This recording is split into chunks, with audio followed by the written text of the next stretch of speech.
And it's super bright as well at 3000 peak of nits. And it's super bright as well, you're talking 3000 pits. 3000 pits.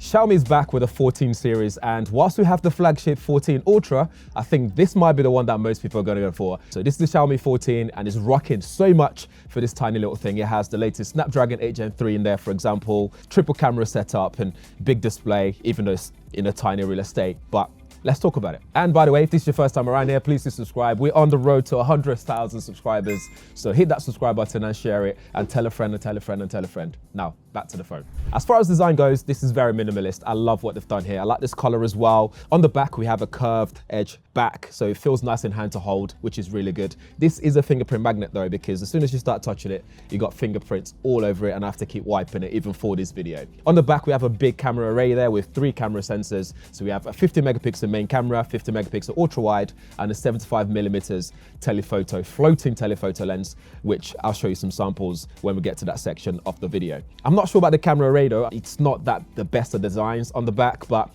no one looks at the back when you're using your phone. You look at the front of the device. On the bottom, we have our USB-C port, a speaker grill, and on the right side is our volume rocker, power button, and up top, nothing, just nice and clean. So mostly a clean device. On the front, we have a 32 megapixel front facing camera. It's a flat display on the front, which I really like. And it's also rocking a Corning Gorilla Glass Victus. So this should be nice and durable. There's also a screen protector pre-installed on there, so you won't have to go out and buy something like that to keep it protected. But generally, this should hold up very well based on experience. Elsewhere, this is 120 Hertz refresh rate and a 240 Hertz touch sampling rate, which I'll show you guys as well. We'll talk about the gaming side of it. It's got Adreno GPU, so this is very much smooth, especially when just using it generally. It just runs really well. It has 12 gigabytes of RAM.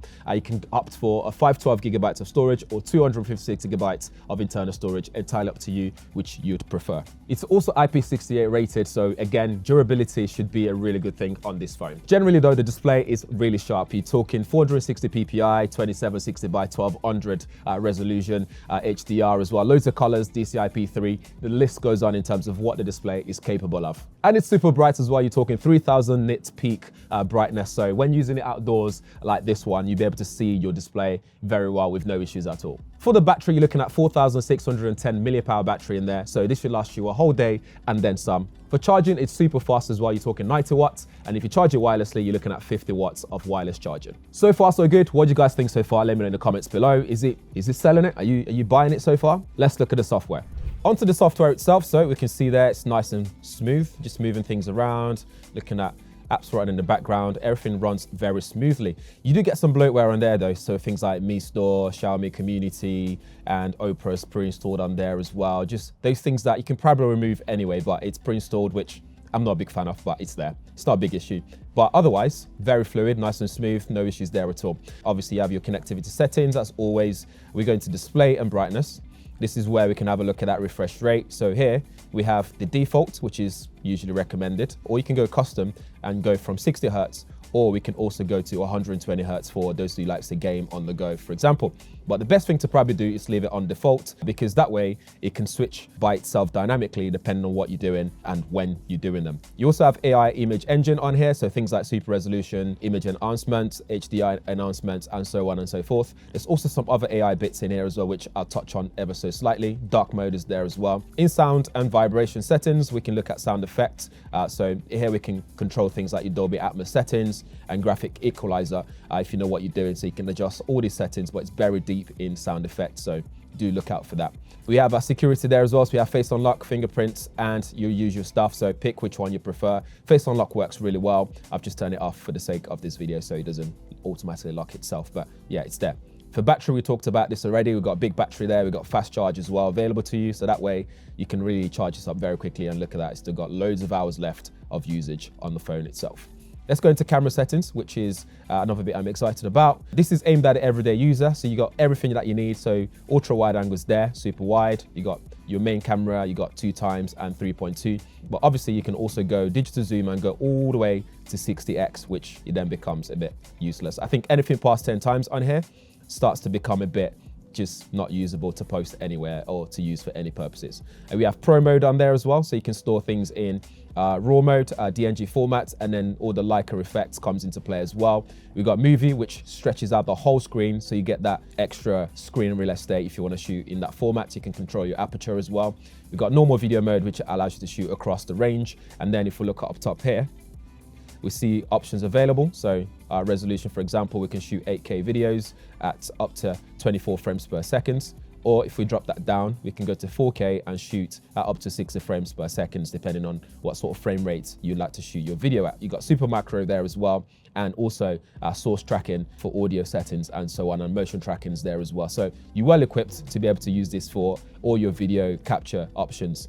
In photo mode, it's the same across the range. You got Leica settings on there as well. So if you click on the top corner, we've got your Leica style activated. Again, use it as you wish to do so. We've got portrait mode, which allows you to shoot closer or ultra wide. Going into more, you got your eye resolution 50 megapixel in case you're looking for that. That's where it is. You got director mode as well. So plenty of options there to use this. And obviously you have that 32 megapixel front facing camera there to shoot stuff.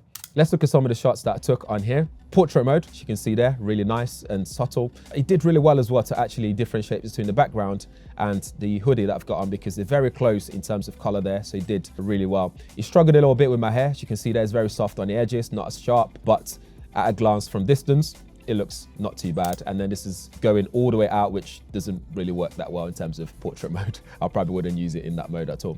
Video looks good as well in terms of stability, so it's nice and stable. It just handles it very well handheld. So if you're going to be shooting your YouTube content with this, you'll be able to do so as well. It separates the background very nicely, not too shallow in terms of depth of field, and focusing worked really well. And this is another shot. This is backlit, so again, the backlit situation is not the best, but I think it does well in balancing the image, and then you can edit it afterwards if you wish to do so. The cityscape looks really good. The colors are nice. The skies is not overblown. Again, for video, it's the same situation. Yeah, you can see there.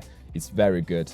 When you start zooming in, so this is like 10 times zoom when things are still a bit usable. For example, you can see there, you can still punch in and you can still see the subject. You can see the carts there for carrying people across. And then if you start to go all the way to that 60x, that's where it starts to become like it was shot on potato, and you probably wouldn't use that anyway.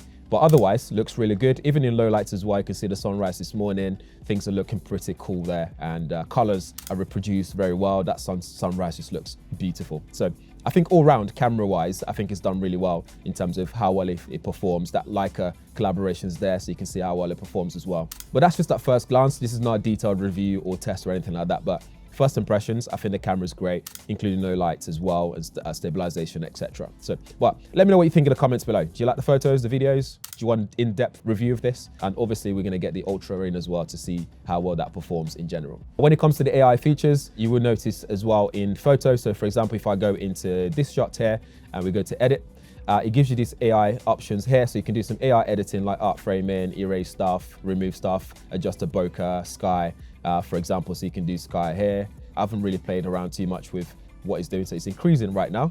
Maybe he's gonna do some editing for us.